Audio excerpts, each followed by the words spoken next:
Hello friends, welcome to STM lakhs. இன்றைக்கி நம்ம சேனலில் என்ன பார்க்க போகிறோன்னா, சூப்பரான சுவையான 5 நிமிஷத்தில் டக்குன்னு ஒரு குழம்பு செஞ்சிடலாம். ரொம்ப ஈஸியாக நம்ம குக்கரில் தான் அதை செய்ய போகிறேன். ஒரு 5 டீஸ்பூன் அளவு ஆயில் ஊற்றிக்கிட்டேன். ஒரு 3 பட்டை துண்டு, ஒரு 3 கிராம்பு போட்டு வெடிக்க விட்டுக்குவோம். நான் பொடியாக கட் பண்ண ஒரு 2 பல்லாரி வெங்காயம் சேர்த்துக்கிட்டேன். அதையும் நல்லா நம்ம வேகட்டும். ஒரு 4-5 பச்சை மிளகாய், உங்களுக்கு காரம் கூட தேவைன்னா கூட போட்டுக்கோங்க. இதையும் போட்டு நல்லா வதங்கட்டும். நல்லாவே வதங்கட்டும். ஒரு கண்ணாடி பதம் வந்தோன்னே நான் ஒரு 2 தக்காளி பழம் நறுக்கி வச்சுருக்கேன். அதையும் சேர்த்துக்குவோம். இதை இப்போ நல்லா மிக்ஸ் பண்ணிக்குவோம். நல்லா வேகட்டும். நம்மளுக்கு நல்லா வெந்து வரணும். நல்லாவே முக்கால் பதம் வந்துருச்சு எனக்கு வெங்காயம் தக்காளி எல்லாமே.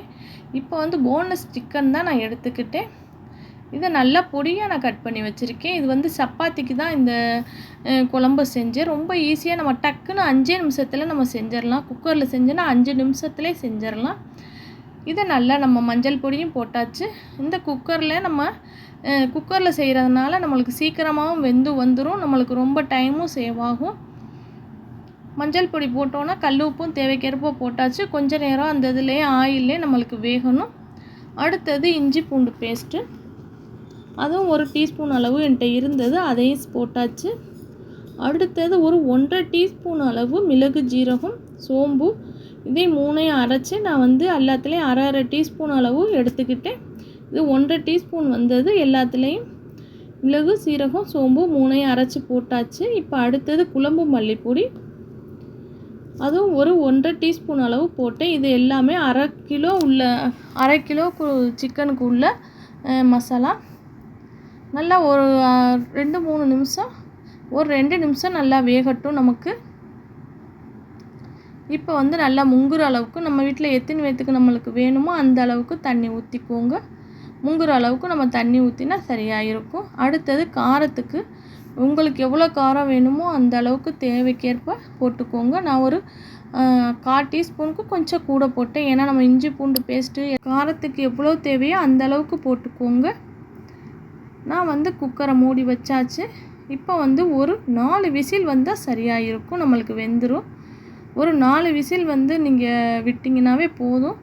நம்ம நல்லா நம்ம அந்த இதெல்லாம் அடங்கினோன்னே, நம்மளுக்கு அந்த ஹீட் குறைஞ்சோன்னே நம்ம குக்கர் மூடியை ஓப்பன் பண்ணி பார்ப்போம் எவ்வளோக்கு வெந்திருக்குன்னு. நல்லாவே வெந்து வந்துருச்சு சூப்பராக. மறக்காமல் எஸ்டிஎம் லாக் சேனலை சப்ஸ்கிரைப் பண்ணி வச்சுக்கோங்க. இப்போ தான் நாங்கள் போகிற வீடியோ வரும். இந்த வீடியோ ரொம்ப பிடிச்சிருந்துச்சுன்னா உங்கள் ஃபேமிலி அண்ட் ஃப்ரெண்ட்ஸுக்கும் ஷேர் பண்ணுங்கள்.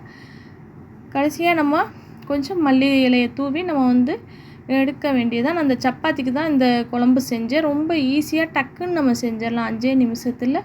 ரொம்ப டேஸ்ட்டான சூப்பரான சுவையான இந்த கோழி குழம்பு நீங்களும் செஞ்சு பார்த்துட்டு மறக்காமல் கமெண்ட் பாக்ஸில் தெரிவிங்க. பாருங்கள், நல்லா வெந்து வந்துருச்சு. நல்ல ஒரு கமன்னு, நம்ம தேங்காயெலாம் ஊற்ற வேணாம், நல்ல கமன்னு அவ்வளோ ஒரு டேஸ்ட்டாக அவ்வளோ ஒரு சூப்பராகவே இருந்தது இந்த குழம்பு. டக்குன்னு நம்ம செஞ்சிடலாம். இது ஒரு 5 பேர் 4 பேர் சாப்பிட்ற அளவு சப்பாத்திக்கு ரொம்ப டேஸ்ட்டாகவே இருந்தது. மறக்காமல் நீங்களும் ட்ரை பண்ணி பாருங்கள். எப்படி வெந்திருக்குன்னு பாருங்கள். 4 விசில் தான் நான் விட்டேன். கோழிக்கறினாவே சீக்கிரமாகவே வெந்துடும். தேங்க்ஸ் ஃபார் வாட்சிங். Bye bye friends.